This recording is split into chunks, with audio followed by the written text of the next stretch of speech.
Ya vaya presentación.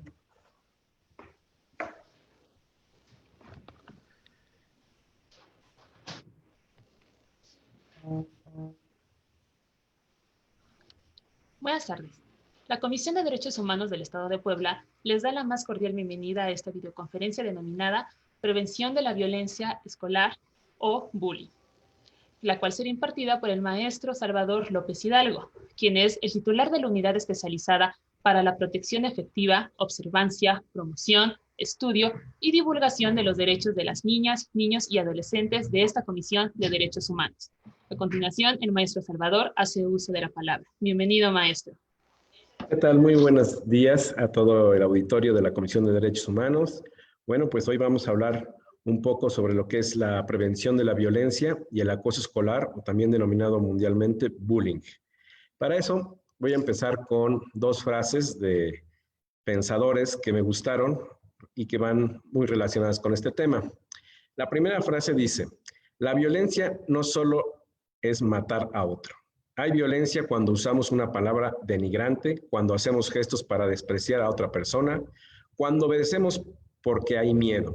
La violencia es mucho más sutil, mucho más profunda. Jiddu Krishnamurti. Y la siguiente frase es: la paz solo puede durar cuando se respetan los derechos humanos. Ahora bien, la violencia es un aspecto negativo que vulnera nuestra dignidad humana, es decir, el respeto y trato que debemos de tener entre las personas al vulnerar esta dignidad. Está en contra de los derechos humanos la violencia, toda vez que nos está causando un agravio, ya sea en nuestra integridad física, a través, pues puede ser de lesiones, de golpes, torturas, o provocándonos la muerte. Así también, la violencia puede ser generada por un ultraje a nuestra integridad emocional, ¿verdad? Psicológica. Es decir, cualquier humillación o afectación que le cause a una persona a otra, ¿verdad?, que atenta contra su dignidad humana. Es denominada violencia y viola los derechos humanos. Hay que recordar, auditorio, que la dignidad humana es la base fundamental de los derechos humanos. Si se viola uno de nuestros derechos humanos, entonces no tenemos una plena dignidad humana. Por eso es importante que no exista violencia y que tengamos una cultura de paz. Ahora bien, la Ley General para la Prevención Social de la Violencia y la Delincuencia la define como el uso deliberado del poder o de la fuerza física, ya sea en grado de amenaza o efectivo, contra uno mismo, otra persona o un grupo o comunidad que cause o tenga muchas probabilidades de causar lesiones, muerte, daños psicológicos, trastornos del desarrollo o privaciones. Quedan incluidas las diversas manifestaciones que tienen la violencia, como la de género, la juvenil, que es la que vamos a referirnos un poco más el día de hoy, la delictiva, la institucional y la social, entre otras. Vamos a hablar de los tipos de violencia primeramente. Hay muchas clasificaciones en razón de la violencia. Yo me voy a ir en esta clasificación, la dividimos en violencia directa, violencia cultural y violencia estructural. Todas estas, pues, van en contra de la paz, de la cultura de la paz. La violencia directa. Bueno, esta es la que más conocemos, ¿verdad? Esta violencia directa es aquella que supone una agresión física, una bofetada, empujones, una tortura, una mutilación e incluso el asesinato, ¿no? Son algunos ejemplos de lo que podemos denominar la violencia directa, ¿no? Que también se da mucho en las escuelas, en las aulas. La siguiente violencia, de la cual me voy a detener un poco más, es la violencia cultural. Son aquellos aspectos del ámbito simbólico, ¿verdad? La religión, la costumbre, la lengua, la ciencia, ¿verdad?, que pueden ser utilizadas, estas cuestiones, la religión, la costumbre, la lengua, son muchas veces utilizadas por las personas para poder justificar o legitimar, ¿verdad?, la violencia directa o estructural, que posteriormente veremos. Son argumentaciones, ¿verdad?, que nos hacen percibir muchas veces como normales, ¿verdad?, situaciones de la violencia profunda. La violencia cultural también se le denomina cultura de la violencia. Vamos a poner un ejemplo, ¿no? En cuestiones de escuela. Por ejemplo, en la parte de la religión.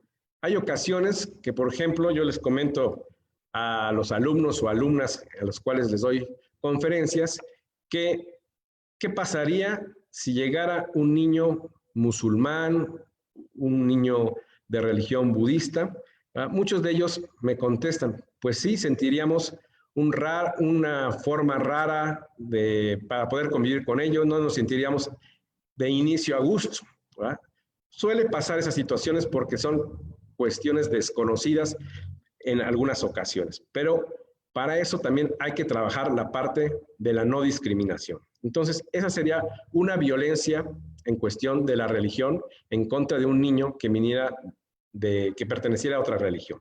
Las costumbres también pueden suceder en cuestiones de costumbres, ¿no? Incluso, bueno, pues en nuestra Sierra Norte existen costumbres diferentes a las que existen, por ejemplo, en las escuelas pues de la ciudad, ¿no? Entonces, también ese tipo de situaciones pueden causar discriminación y son lo que tenemos que evitar. Y bueno, y uno de los típicos ejemplos de la violencia cultural, pues es la violencia de género. La violencia de género, ¿verdad? En este caso, pues hablando de niños, niñas y adolescentes, corresponde a lo que son las niñas. Las niñas, desde pequeñas, pueden recibir violencia de género y existen diferentes tipos de esta violencia. Primero, vamos a hablar de que existen formas sutiles, ¿verdad? Y formas explícitas. Las formas sutiles, a su vez, pueden ser invisibles, de cierto modo, ¿verdad? Muchas veces, yo he visto en familias, o incluso en algunas parientes, ¿verdad?, que tenemos todos, en las cuales existen este tipo de formas sutiles de violencia. ¿Cuáles podrían ser este tipo de formas sutiles? Bueno, pues podemos mencionar el micromachismo, ¿verdad?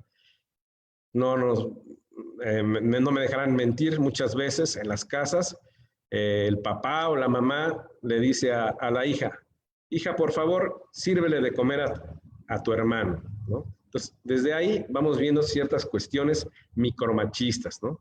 O por ejemplo, hijo, tú ayúdame a lavar el carro y tu hermana que se ponga a lavar los trastes. Desde ahí vamos viendo ese tipo de situaciones. Otra es la anulación, ¿no? Muchas veces se empieza a hacer a un lado a las mujeres, ¿no? Entonces es otro punto. Otro, el lenguaje sexista, que se da muchísimo en las escuelas. Ahora sí que es pan de todos los días que exista el lenguaje sexista y que tenemos que ir evitando, ¿no? Tenemos que ir capacitando a todos aquellos niños a que eviten ese tipo de lenguajes que va lesionando poco a poco, como una gota de agua que va cayendo en la cabeza, va lesionando a todas aquellas niñas que van recibiendo todo ese tipo de ofensas. La otra es la invisibilización, ¿verdad? El creer que no existe una persona, el humor sexista, todos aquellos chistes, los memes que ahora están muy de moda, ¿verdad?, entre los niños. Hay que evitar todos esos memes que perjudican, que alteran psicológicamente a un niño o a una niña. Es muy importante ya empezar a trabajar en las escuelas sobre estos asuntos. El ser controlador, todas estas son formas sutiles. Ahora bien, formas explícitas, pues el humillar a una niña, el despreciarla, el culpabilizarla de cuestiones que suceden en la familia, ¿verdad?, el desvalorizarla, ¿verdad? Muchas veces la ponen en comparación al hermano y la desvalorizan a ella, es decir, no le dan el mismo valor. Hemos visto en muchas ocasiones que a los niños los meten a la escuela y a las niñas las sacan de la escuela para que trabaje con su mamá. Bueno, pues son cuestiones que van desvalorizando a la mujer, en este caso a las niñas. Y así sucesivamente, hasta llegar a formas explícitas visibles, ¿no? Como es el gritar, insultar, amenazar, la violación, que ya son cuestiones más graves, el abuso sexual, y llegar hasta el asesinato, en este caso, un feminicidio. Pero ¿ustedes creen que un feminicida va a llegar de la noche a la mañana a ser un asesino? Pues no. El feminicida realmente empieza desde las formas sutiles, empieza con micromachismos, con humor sexista, y así va elevando sus agresiones en la cuestión de humillar, ¿va? Desvalorizar, hasta convertirse en un feminicida. Entonces, eso hay que tenerlo muy en cuenta. Hay que empezar a trabajar, ¿va? Con las familias. Yo les digo también a los alumnos, a las alumnas a las cuales les doy ciertos talleres, que desde ellas empiecen a trabajar en sus casas. Muchas veces a nuestros papás no les capacitaron, no los sensibilizaron en esas cuestiones del micromachismo, del machismo, y entonces yo les digo, empiecen ustedes también a sensibilizar a los papás y coméntenles que existen capacitaciones de todo tipo para poder irlos ayudando en estas cuestiones. Ahora bien, la violencia estructural. ¿En qué consiste la violencia estructural? Bueno, pues es aquella que forma parte de la estructura social, que impide cubrir las necesidades básicas, ¿sí? La desigualdad social, las carencias nutricionales, falta de servicios sanitarios y educativos básicos, o incluso la trata de personas. Vamos a dar algunos ejemplos respecto a esta violencia estructural. La cuestión de desigualdad social. Vemos que en muchas poblaciones pues, están carentes de ciertos servicios, ¿no? Muchas veces las casas pues, ni siquiera tienen piso firme, no existe el drenaje, y entonces todas esas situaciones son violencia desde el punto de vista estructural. ¿Y quién comete este tipo de violencias? Bueno, pues las comete el Estado, las autoridades, ¿no? Al no poder generar, en este caso, pues, apoyar a todas estas personas que carecen de recursos. Otra, las carencias nutricionales, ¿no? Acá tenemos un problema muy grave a nivel nacional y a nivel mundial. Más o menos debería de destinarse al presupuesto de egresos el 1.8 para todo lo que se refiere a la primera infancia. ¿Qué es la primera infancia? Pues desde los 0 a los 8 años, o otras personas dicen, o alguna otra clasificación dice de los 0 a los 5 años. ¿En qué consiste? En que personas que de escasos recursos, pues deben recibir apoyo alimenticio, ¿verdad? Apoyo en salud, y por parte de la familia, pues tendrá que dar los cuidados denominados cariñosos. Entonces, todas esas carencias nutricionales, pues son violaciones a los derechos humanos. Hablando de los alumnos o alumnas, pues el hecho de que no existan escuelas, ¿verdad?, cercas a las comunidades donde viven, pues también podríamos decir que es una violencia estructural. También hay que tomar en cuenta la parte del presupuesto, ¿no? Muchas veces a lo mejor no existe todo el presupuesto que se requiere, pero se deberá de ir valorando caso por caso. Bueno, pues esos son algunos ejemplos de lo que se denomina violencia estructural. Obviamente, en la parte de la violencia cultural, pues también pueden caer, como dijimos anteriormente, en violencia estructural, ¿no? Muchas veces por cuestiones religiosas, por cuestiones costumbres, ¿verdad?, se cae en violencia estructural. A lo mejor las autoridades, ¿verdad?, por costumbres de la sociedad, creen que ciertas situaciones se encuentran bien y no son así. Entonces, hay que siempre ver la perspectiva, pues, tanto de grupos vulnerables, es decir, tanto de mujeres, tanto de niños, tanto de personas con discapacidad. Siempre hay que analizar todas aquellas políticas, aquellas leyes, para que no se violen los derechos humanos. Muy bien. Hablando ahora, pasando ya a la parte infantil.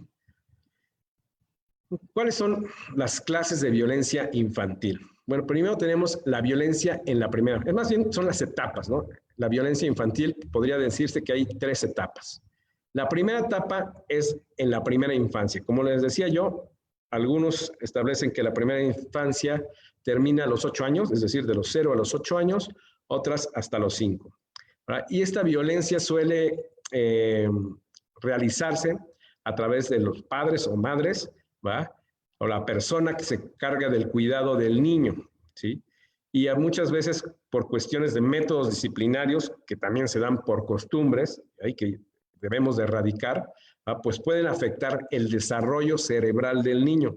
Hay que recordar que en la primera infancia es cuando se desarrollan con mayor rapidez todas nuestras neuronas, ¿sí?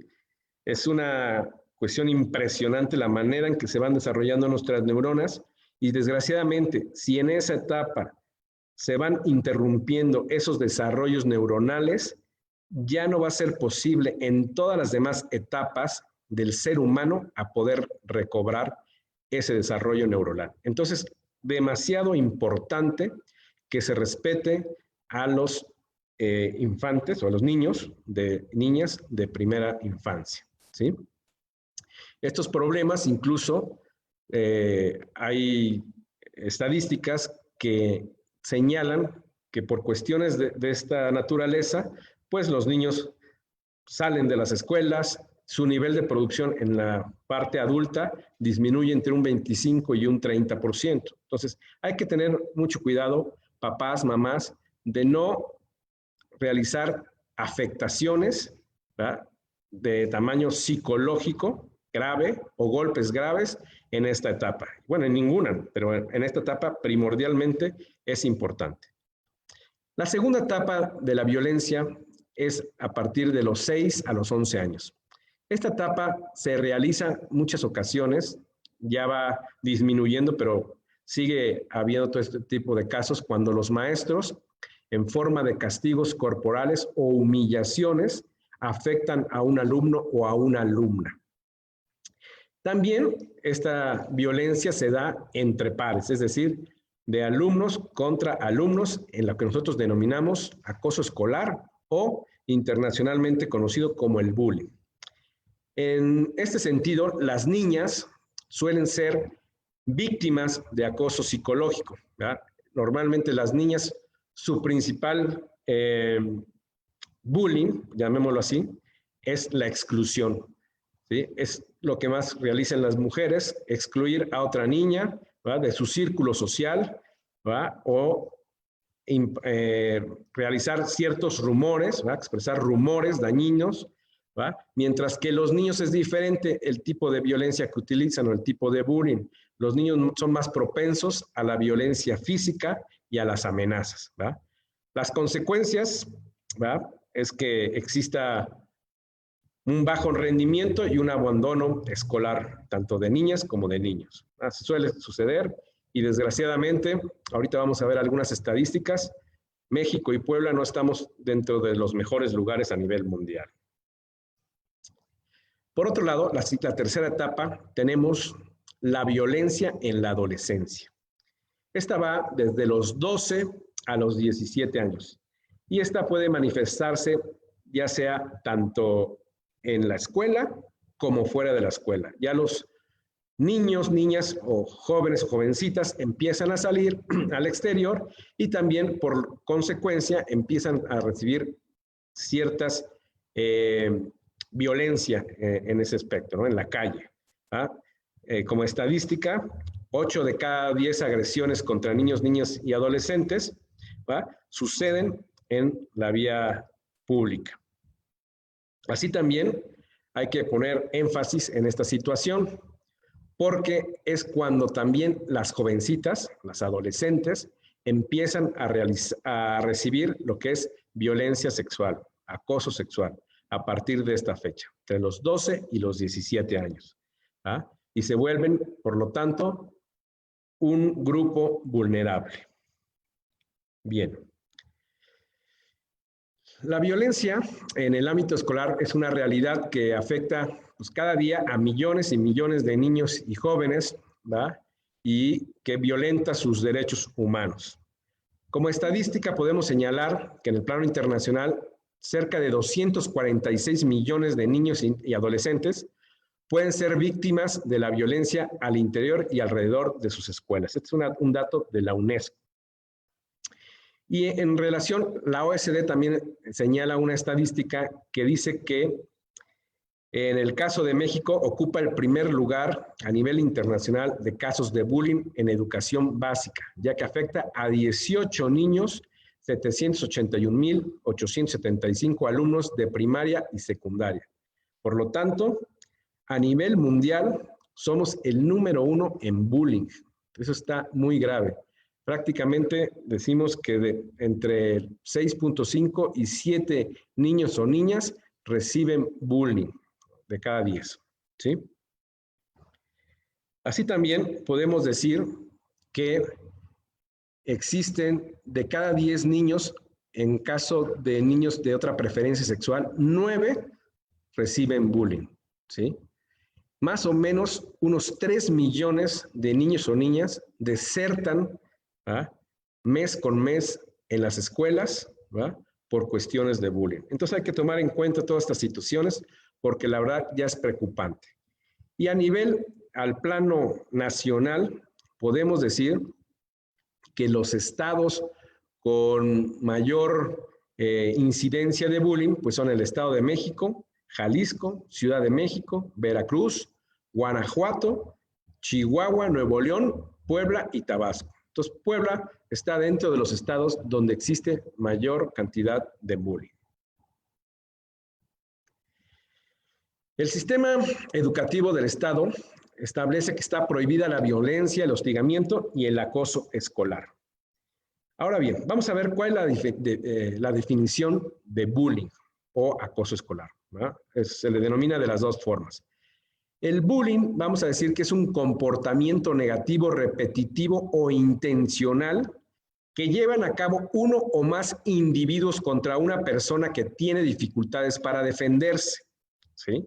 Es la relación interpersonal caracterizada por el desequilibrio de poder o fuerza que ocurre de manera repetida durante algún tiempo y no existe una provocación aparente por parte de la víctima.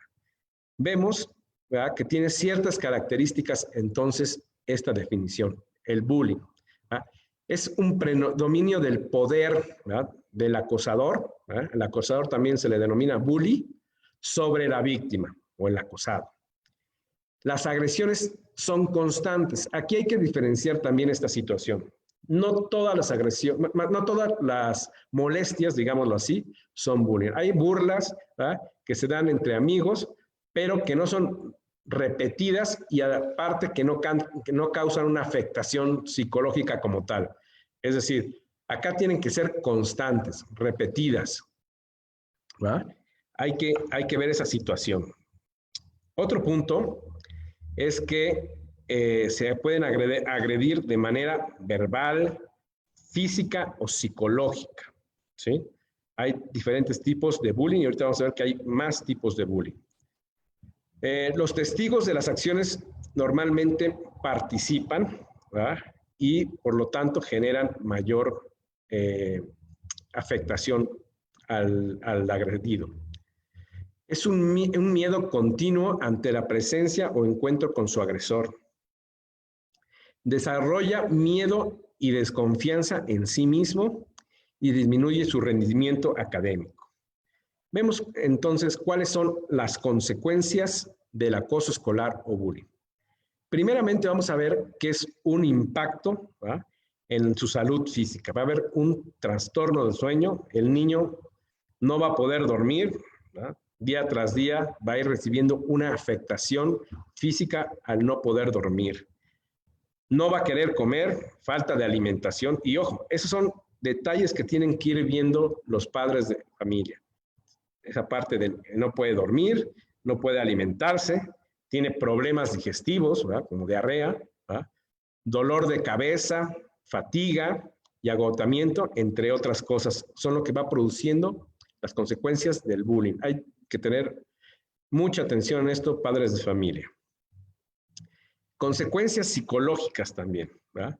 Inestabilidad nerviosa, ¿verdad? Tienen sentimientos de insatisfacción, miedo, totalmente miedo, soledad, inseguridad y abandono. Y desgraciadamente todas estas situaciones las van acarreando por el resto de su vida si no se atienden de una manera inmediata y profesional. Hay que atender este tipo de situaciones también de manera profesional. El impacto también que se da en las relaciones, bueno, sociales, por ejemplo, las relaciones familiares, ¿verdad? El niño incluso posteriormente, pues puede no poder sociabilizarse con los demás alumnos o alumnas y posteriormente en su vida adulta, pues le va a ser difícil poder encontrar también una pareja. Entonces hay que tener mucha atención en estas situaciones. Todas las consecuencias que pueden causar el bullying. Vemos que el bullying también pues desmotiva, ¿no? Hay desinterés para poder seguir estudiando, ya no quieren poner atención a las clases. ¿Por qué? Porque están más preocupados en lo que les va a hacer el compañerito o la compañerita en el recreo. Entonces están pensando en otras cosas y por lo tanto bajan sus calificaciones, ¿va? Hay deserción escolar. Y existen también otras conductas ya extremas, ¿no? Si el bullying continúa, pues bueno, el Estado, en este sentido, el acosado puede llegar incluso hasta el suicidio. Hay algunas estadísticas en este sentido que señalan que más o menos anualmente hay 19,000 casos de suicidio por culpa del bullying.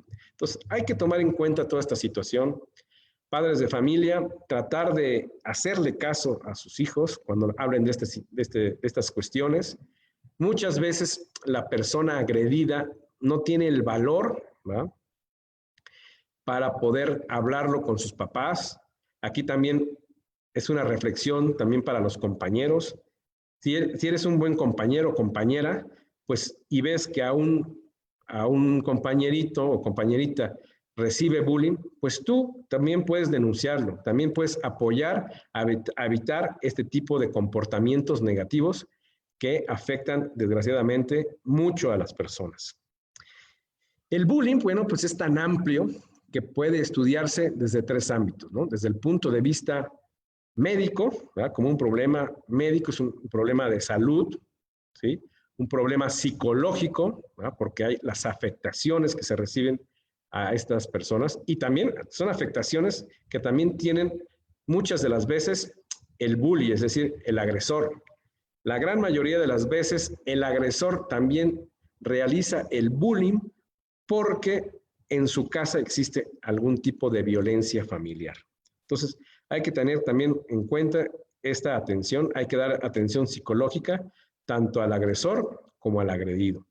Y la parte social, ¿no? También se estudia desde un punto de vista social, la convivencia en la sociedad.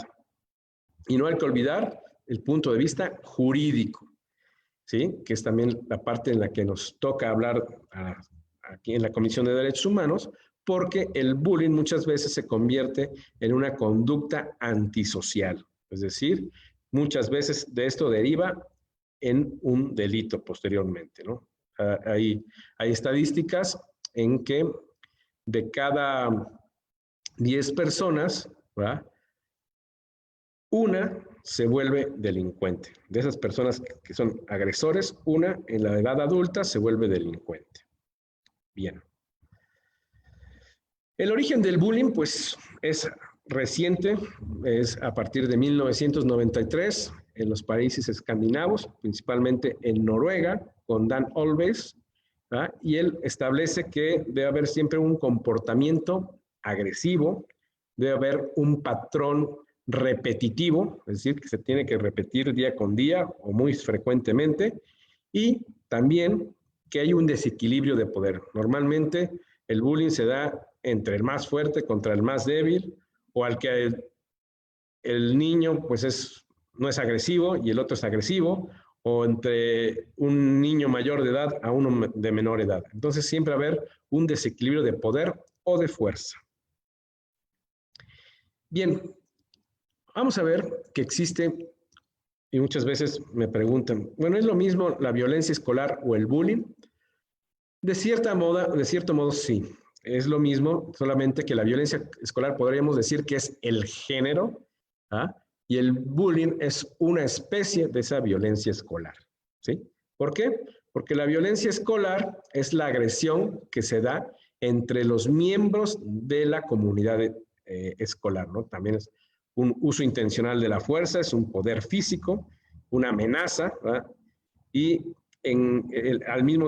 igual que el bullying, la situación que en el bullying, bueno, se refiere a pares, es decir, alumnos contra alumnos, no con alguna otra persona de la comunidad escolar. Muy bien. Vamos a ver que hablando de bullying, es decir, entre miembros de la comunidad escolar, la violencia entre la comunidad escolar, existen varios tipos de bullying. El primero, el verbal. En la comunidad escolar, la verbal se realiza a través de burlas, apodos, menosprecios en público, poner en evidencia a una persona, ¿verdad? Normalmente es al más débil. La física, ¿verdad? Que en realidad es una violencia física, a través de empujones, de golpes, ¿verdad? De lesiones que le causan al niño.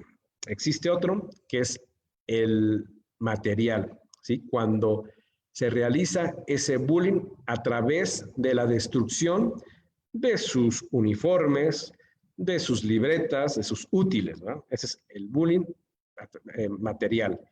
El psicológico, este se refiere a través de amenazas y conductas encaminadas a atacar la autoestima del individuo y aumentar su malestar cuando hay ansiedad, miedo e inseguridad personal. El social, que principalmente, como decía anteriormente, este se da en las mujeres, ¿sí? Las mujeres son las encargadas de realizar este tipo de bullying al hacer a un lado, ¿va? Al invisibilizar a su compañerita, ¿va? Al no tomarla en cuenta dentro de su círculo social, y entonces eso va causando una afectación psicológica. Y el nuevo, ¿no? La intimidación cibernética o el ciberbullying. Aquí también me gustaría hacer una distinción entre ciberbullying y ciberacoso. El ciberbullying es el que se realiza entre compañeros de escuela. Y el ciberacoso es cuando es un menor de edad con un mayor de edad. Acá hablando del ciberbullying, ¿verdad? Se realiza a través de medios electrónicos, ¿verdad? Como páginas de internet, chats, redes sociales, correo electrónico, teléfono celular, etc. Y este tipo de bullying todavía es peor que los anteriores. Porque si bien es cierto el físico, el verbal, el psicológico, pues se realiza durante la escuela, durante la estancia, ¿verdad? En la institución escolar. Pero ¿qué pasa con el ciberbullying? El ciberbullying, una vez que subes a la red una foto, ¿verdad? Un mensaje, pues va a permanecer ahí 24 horas y todos los días. Entonces, la afectación psicológica es mucho más grande.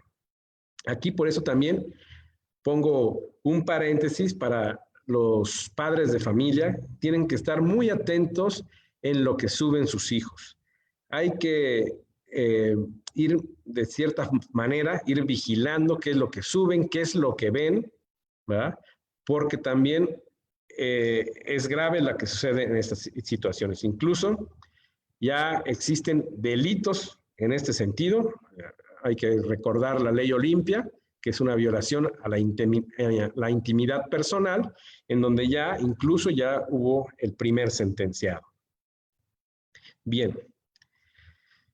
En cuanto a los sujetos de la violencia escolar, ya dijimos, uno es el bullying entre alumnos, el otro es el que se da entre los maestros, ¿verdad? Y las autoridades escolares, ¿verdad?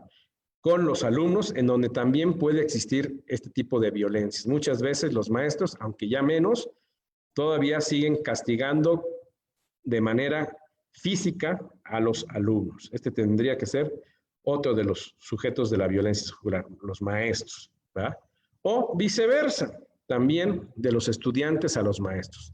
Hemos visto, ¿verdad?, que los alumnos muchas veces dañan las pertenencias de los maestros, incluso dañan al propio maestro, ¿no? Pero normalmente dañan sus bienes, sus automóviles, sus prendas de vestir, sus pertenencias, ¿verdad? También sus útiles escolares. Y no dejemos a un lado los golpes y los empujones que muchas veces ocasionan un alumno a un maestro. Entonces acá debe haber una paz dentro de las escuelas, trabajar esa cultura de la paz dentro de las escuelas. Otro es entre maestros, ¿verdad?, y padres de familia, que también se da, ¿no? O entre padres de familia y algún alumno, ¿verdad?, que no es su hijo, que también se puede dar como sujeto de la violencia escolar. En muchas ocasiones, bueno, pues el padre de familia agrede a un menor de edad y eso está todavía mucho más grave, ¿no? Para eso se encuentran también las instancias escolares, ¿verdad? Las manuales, ¿verdad?, que establece la Secretaría de Educación Pública para poder atender todo este tipo de situaciones. Ahora bien, ¿cuáles son los derechos y obligaciones de los miembros de la comunidad escolar? Vamos a hablar tanto de su derecho como de su obligación. Su derecho, por ejemplo, podría ser tratados con respeto, que es el principal derecho que todos los alumnos tienen, o todos los miembros de la comunidad escolar. Y a su vez, como obligación, es respetar a todos los miembros de la institución. De lo contrario, estarían violentando sus derechos humanos, porque van en perjuicio de la dignidad humana del otro alumno. El no sufrir discriminación y por lo tanto no discriminar, que respeten las pertenencias y a su vez respetar las pertenencias de otras personas, que den a conocer el reglamento escolar. Esto es muy importante porque me he dado cuenta en algunas escuelas que los alumnos no conocen el reglamento escolar. Incluso hay maestros que no conocen el manual, ¿no? El manual que establece la Secretaría de Educación Pública. Entonces, es muy importante que se dé a conocer las consecuencias, ¿verdad?, que podría tener un alumno en caso de que realicen ciertas violencia o bullying en contra de otros compañeros. También, al conocer este tipo de manuales, se establecerán las medidas disciplinarias, ¿verdad?, y entonces, como obligación, deberán cumplir esas medidas disciplinarias. Y así sucesivamente existen otro tipo de derechos, como recibir cursos, es muy importante. Yo les comento a las escuelas que tenemos cursos, ¿verdad?, sobre la parte de la violencia escolar. Entonces, muy importante que se capacite tanto a maestros como a alumnos, incluso a padres de familia en relación a la violencia escolar y el bullying. ¿Qué consejos podríamos realizar para prevenir la violencia y el acoso escolar? Bueno, primero, estar informados sobre el tema, que se establezcan límites de conducta, implementar medidas disciplinarias claras y objetivas, evitar golpear, gritar o insultar, generar acciones para un ambiente adecuado, realizar actividades educativas que prevengan la violencia. Acá también es muy importante la parte de la educación en los derechos humanos, ¿sí? Es decir, tratar de realizar actividades no individualistas, sino colectivas, es decir, que se realicen tareas dentro de la escuela en donde participen por grupos, para que el éxito no se lo lleve solamente una sola persona y al futuro se convierta en una persona egocentrista. No, el chiste es que se realicen actividades conjuntas para que así la medallita se la cuelgue ese grupo, no solamente una persona, y aparte de esa manera se apoya la solidaridad, se apoya la confianza en el niño y van teniendo una mayor confianza incluso también con los padres o con los maestros. Y crear los denominados consejos escolares. Otro punto importante que me gustaría también que tomaran en cuenta en las escuelas y que he visto que muchas escuelas no lo han hecho es la del buzón de quejas, ¿verdad?, en cuestiones de bullying. Es importante que tengan un buzón en donde se puedan alguien, ya sea la persona agredida o incluso un compañero, donde señale que existe un acto de bullying hacia otra persona. Es importante también esa situación. ¿Qué otras medidas preventivas podemos tener? Bueno, otra medida preventiva es la detección de acciones o eventos, ¿verdad?, de hostigamiento y el acoso escolar.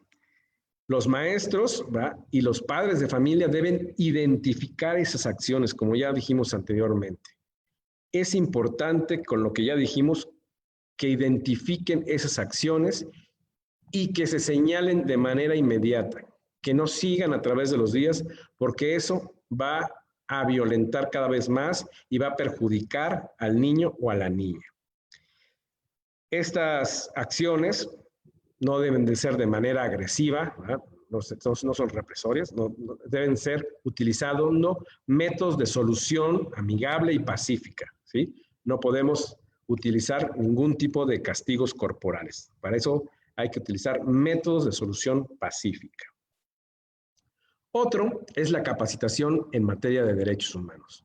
Como comenté anteriormente, es importante que ya los maestros se vayan capacitando en cómo dar sus clases sin violentar los derechos humanos, es decir, sin discriminar, sin hacer a un lado a cierto tipo de niños, porque todos somos diferentes, por lo tanto, todos captamos de manera diferente y por lo tanto, a todos nos deberían de dar de cierta forma la educación a fin de que la comprendamos. Es decir, no podemos dar un mismo método para todas las personas. Todos somos diferentes y por lo tanto hay que ver la manera de que todos los alumnos comprendan. ¿Por qué? Porque si no, de esa manera va a existir el alumno que no capta, ¿verdad?, ese método, y entonces es el que se pone a molestar, a jugar, ¿verdad?, y a hostigar a otro alumno. Entonces también ese es un punto importante, ver la parte de la enseñanza, ¿verdad?, el educar en base al respeto a los derechos humanos. Otra medida que debe verse, y es a nivel Estado y sociedad, es que deben de ser más empáticos, ¿verdad? El Estado tiene que ver que esta situación del bullying es un tema ya de salud pública, ¿sí? Y más en nuestro Estado. Ya tenemos que ver que es un tema de salud pública y por lo tanto se tiene que atender. Tenemos que ver la manera de empezar a sensibilizar, a volver empática a la sociedad para que dejen de pasar todo este tipo de situaciones. Y bueno, ¿qué hacer en caso de violencia o acoso escolar dentro de las aulas o dentro de las instituciones educativas? Una vez que se ha detectado, ya sea por un alumno o por la misma persona que está recibiendo la agresión, bueno, debe comunicarlo al maestro. Y como dije antes, si hay un compañero que ve que existe otro compañero que está recibiendo bullying, por favor, informarlo de manera inmediata al maestro. Y el maestro debe ser empático en esta situación, debe ser sensible, no tomarlo a la ligera, ¿sí? No responder con situaciones como, es que tú eres demasiado travieso o algo has de haber hecho. No, hay que ver el problema, ir al fondo del asunto y en ese caso, como segundo punto, el maestro deberá informarlo a los directivos, en los cuales ya el directivo aplicará el manual de convivencia, en este caso, ¿verdad?, que lleva ciertas reglas, ¿verdad?, que incluso esas reglas pues son muy similares o son muy parecidas a las que establece la UNICEF, ¿verdad? El maestro, en este caso, atiende al alumno o alumna que recibió el bullying y se lo debe de comunicar a sus padres. Es muy importante que se lo comuniquen a sus padres para que también estén enterados de esta situación. Posteriormente, se debe de realizar una entrevista.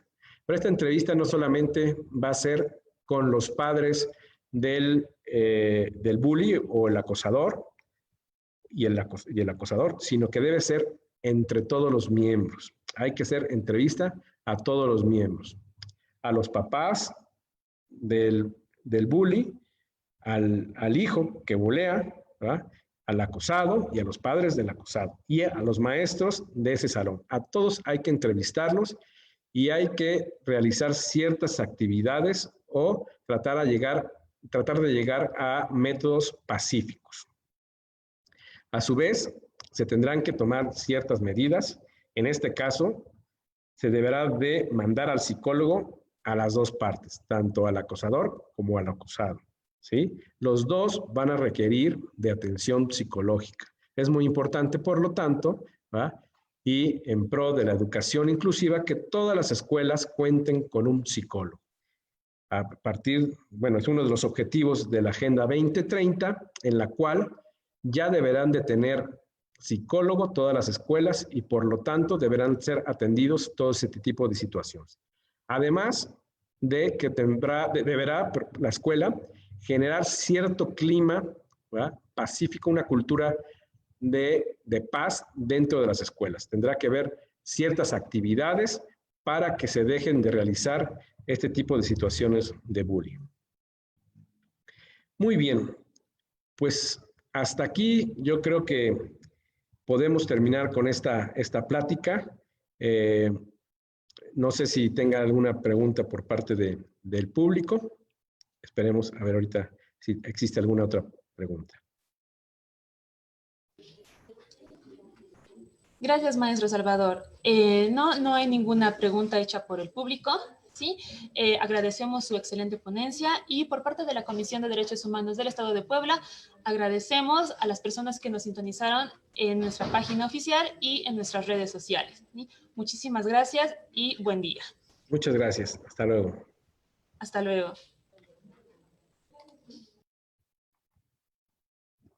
Admit.